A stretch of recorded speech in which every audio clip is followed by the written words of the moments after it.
My name is Renee, and I have muscular dystrophy, and my daughter is also autistic. Um, I'm recording this because I want people to know that there is a cause for autism, I believe. And a lot of people might want to argue this and blame immunizations or food with the gluten in it. That's just not the case.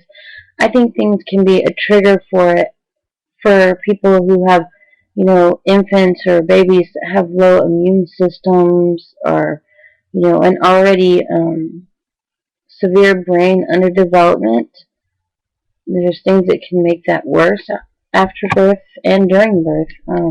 But I think that if the problem is already there at conception when the mother becomes pregnant with their child. And in my opinion, the cause of autism is a parent with an underlying medical condition. Now, they may know they have this, or they may have symptoms of a disease or infection, but are undiagnosed and untreated.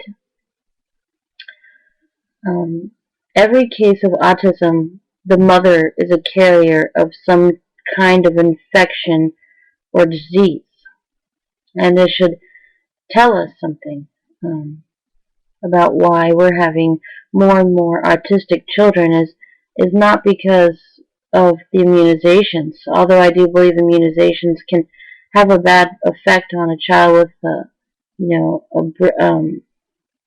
let's see, with a low immune system or an underdeveloped brain. When you get your immunization shots, you do sign a paper that says it could cause brain damage. But if there's already brain damage there, and a couple other things maybe perhaps that are combined at the point of immunization, could definitely trigger it and cause the person to be more severe. But I think ultimately the child is, in other words, destined to be autistic. I don't know yet if this is like a specific disease or specific diseases that cause a child to be autistic, but I do know that a child with a parent who has an infectious disease of some kind, has a much higher chance of having an autistic child. So I think that's something that we need to look into instead of looking into, what's causing it after birth. I think it's what's more likely causing it before birth, and what the mother is carrying in her body to cause the fetus to be that way.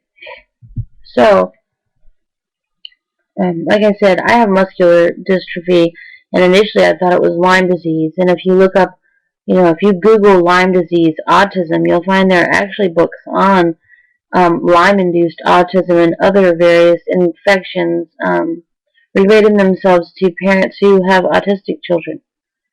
So that's kind of just where I wanted to touch base right now and kind of get that out there, that I believe the cause of autism is because the mother is the carrier of an infectious disease.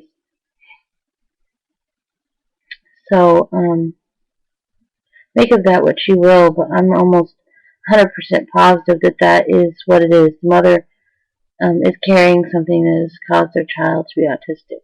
So not a very good thing for a parent to know that they may have caused their autism, but I know for my situation, I had let my condition go for years and not really understanding that it could affect, my child to the point that it did.